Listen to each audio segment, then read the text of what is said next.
अस्सलाम वालेकुम। जहाँ रहें खुश रहें और आबाद रहें। आज मैं आपको इस तरीके का बैग स्टिच करने का बहुत ही आसान सा तरीका आपके साथ शेयर करूँगी। आप इसे अपने मल्टीपर्पज़ काम के लिए यूज़ कर सकते हैं और ये बनने के बाद इतना ज़बरदस्त लुक देता है कि कोई कह नहीं सकता क्या ये आपने खुद स्टिच किया है। देखें ये मेरे पास कुछ बैग हैं, तो चलिए वीडियो स्टार्ट करते हैं। मैंने ये फैब्रिक कट कर लिया है अपना लंबाई में और चौड़ाई में, ठीक है। मैं पाई हूँ इस तरीके से डबल फोल्डेड है फैब्रिक।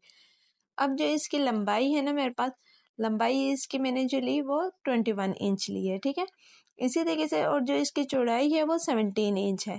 अब हम यहाँ इसके साइडन से इसे स्टिच कर लेंगे, यहाँ ऊपर से नीचे तक, नीचे से तकरीबन आप हाफ इंच के करीब फैब्रिक छोड़ दीजिएगा, 1 इंच से हाफ इंच। यहाँ तक आपने इसकी सिलाई नहीं लगानी, उस सिलाई में हमने ये डोरी का यूज़ करना है। बस आपने ऊपर से सिलाई लगानी है और नीचे तक 1 इंच के करीब आपने फैब्रिक छोड़ देना है। और देखें ये इस तरीके से मैंने यहाँ पर इसके इधर जगह छोड़ दी है सिलाई की, और यहाँ पर भी, यहाँ हम सिलाई लगाएंगे लेकिन बाद में जब हम इसके अंदर डोरी इंसर्ट कर देंगे।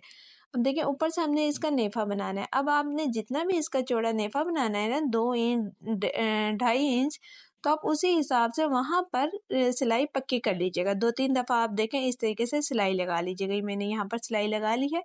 सेम इसी तरीके से आपने जितना चौड़ा इसका नेफा फोल्ड करना है उसी हिसाब से आप इसके यहाँ पर सिलाई डबल कर लीजिएगा। अब ये सिलाई डबल क्यों करनी है, इसका बेनिफिट मैं आपको आगे चल के बताती हूँ। अब देखिए यहाँ से ये जो सिलाई वाला मार्जिन है ना, इसे हम इस तरीके से खोलेंगे। ये मेरा फैब्रिक पता नहीं कौन सा है, कॉटन में नहीं है, रेशमी भी नहीं है। देखें इसके इस तरीके से धागे बिल्कुल भी बाहर नहीं निकल रहे इस फैब्रिक के, ठीक है। अब मैं इसको इस तरीके से फोल्ड करूंगी और यहाँ पर इस रुख में सिलाई लगा लूंगी, और सिलाई मैंने वहां तक लगानी है जहां तक मैंने अपना टांका पक्का किया था ना, वहां तक ला के स्टॉप करनी है। वहां से हम अपना फैब्रिक टर्न कर लेंगे, ठीक है। इसी तरीके से हम इसके इस तरफ भी यूँ सिलाई लगा लेंगे। अगर आपके फैब्रिक के धागे निकलते हैं तो आप इसको डबल फोल्ड कर लीजिएगा। देखिए इस तरीके से मैंने इसके ऊपर सिलाई लगा ली दोनों साइडों पर, सिंपल। हम ज़्यादातर इसी तरीके का नेफा अपने छोटे बच्चों के इलास्टिक के वाले ट्राउज़रों में भी यूज़ करते हैं। अब आप इसको इस तरीके से फ़ोल्ड कीजिए और जितना भी आपने ये सिलाई लगाई थी ना, अब आपका ये पूरा हिस्सा इस तरीके से यूँ फ़ोल्ड हो जाए। वो जो आपने टांका पक्का किया था ना, वो आपकी ये फ़ोल्डेड वाली साइड पर आए इस तरीके से। देखें यहाँ पर मैंने इसके पूरे राउंड में सिलाई लगा ली है, सिंपल है बिल्कुल ही।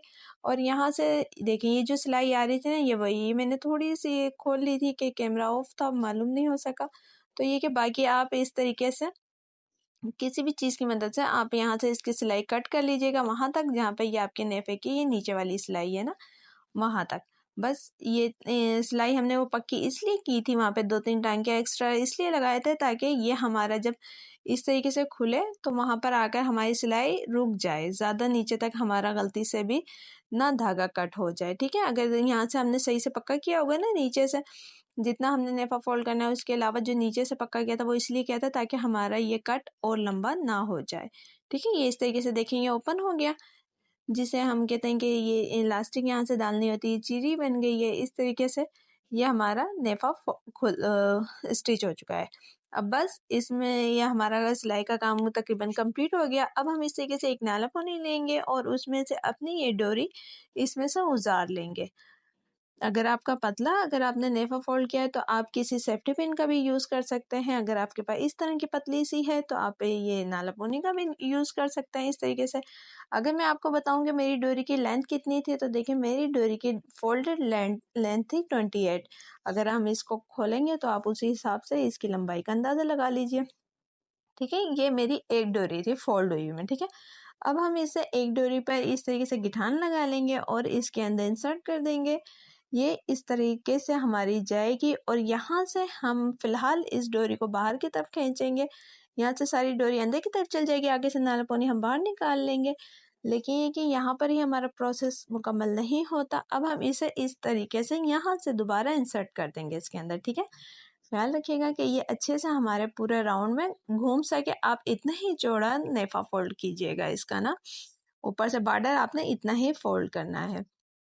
अब हम यहाँ से अपनी डोरी निकाल लेते हैं, सॉरी नाल पोनी खोल लेते हैं। इसके अंदर से डोरी हमारी इस तरीके से बाहर आ गई है। अब ये जो दूसरी डोरी है ना, इसे अब हम दूसरी तरफ से यूज़ करेंगे। जहाँ से हमने ये पहली वाली डाली है ना, जहाँ पे हमारी पहले वाली डोरी के पॉइंट है, एंडिंग पॉइंट जो है हमने वहाँ से नहीं डालना है, इसके दूसरे बिल्कुल अलग साइड से हमने इसके डालना है, ठीक है।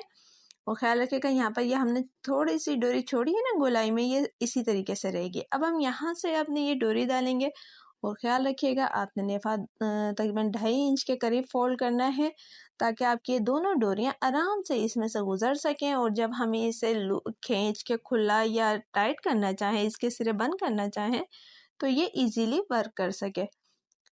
अब हमने इसमें इस तरीके से इसे निकाल लिया है और इसे अब हम दूसरी तरफ से इसके अंदर, जैसे कि हमने पहले वाली डोरी डाली थी दूसरी साइड से, अब हम यहाँ से अपनी ये नालापोनी इसके अंदर डाल लेंगे और इसको इसके जो दूसरा पॉइंट है वहां से हम इसे बाहर निकाल लेंगे। सिंपल इस तरह ये होगा कि एक साइड पे हमारे दोनों साइडों पे हमारे डोरी के दो दो सिरे होंगे। ठीक है, दोनों डोरियां एक ही तरफ से आपने नहीं डालनी है, गलती मत कीजिएगा, आपने अलग अलग साइड से अपनी डोरियां इंसर्ट करनी है। इस तरीके से हमारी देखें ये दोनों साइडों से डोरी बाहर आ गई है। यहाँ पर भी देखें ये 2 पॉइंट है हमारी डोरी के और दूसरी तरफ भी। अब आपने क्या करना है, इस तरफ का पॉइंट 2 जो है इन्हें उठाइए और जो अपना फैब्रिक के राइट साइड है ना, ये अंदर की तरफ से इस तरीके से आप अपने इस डोरी को, ये जो हमने थोड़ी सी 1/2 इंच के करीब फैब्रिक छोड़ा था, यहाँ से डोरी को बाहर की तरफ निकालिए। याद रखिएगा हमने अपने इस बैग से अंदर की तरफ से डोरी गुजारनी है और इस तरीके से बाहर की तरफ निकाल लेंगे। यहाँ पर अच्छे से सेट करेंगे डोरी को और यहाँ पे 3-4 सिलाइयाँ लगा लेंगे ताकि हमारी डोरी अच्छे से पक्की हो जाए। ठीक है, इस यही प्रोसेस हम इस तरफ वाली डोरी का भी करेंगे। दोनों को सेम उन्हीं के नीचे वाले जो फैब्रिक है ना वहीं से करना है, इनको एक दूसरे में क्रॉस में हरगिज मत स्टिच कीजिएगा। इस तरीके से हम इसे भी इस डोरी के पॉइंट को भी यहाँ से बाहर निकाल लेंगे और यहाँ पर भी अच्छे से सिलाई लगा लेंगे। 3-4 सिलाइयाँ लाजमी लगाइएगा ताकि ये अच्छे से सिक्योर हो जाए, आपकी सिलाई बिल्कुल भी ना टूटे। आप इस तरह के बैग आसानी खुद स्टिच कर सकते हैं। देखिए यहाँ पर मैंने इसकी सिलाई लगा ली है और इस बैग को आप मल्टीपर्पज़ काम के लिए यूज़ कर सकते हैं।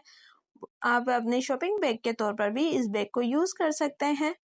लेकिन ये कि मैंने ये बैग बनाया इसलिए कि बच्चे पेपर देने जाते हैं तो वो फाइल इसमें रख कर ले जाते हैं। छोटे बच्चे हैं ना, तो फाइल है, वॉलेट है, कलर है, तो वो सब कुछ इसके अंदर बआसानी पेपर के दिनों में इजीली कैरी कर लेते हैं। वो देखें ये हमारा बैग इस तरीके से रेडी हो गया है। हमने ये डोरियां खींची तो हमारे ये बैग का जो ऊपर वाली साइड है किस तरीके से क्लोज हो गई है। ये इसकी डोरियां हैं, इन्हें आप अच्छे से वेयर कर सकते हैं या फिर आप इसे किसी भी और काम के लिए, कोई एक्स्ट्रा चीज़ है घर में, कोई फाइल वगैरह, इस तरह आप इसके अंदर रख कर सिक्योर कर सकते हैं।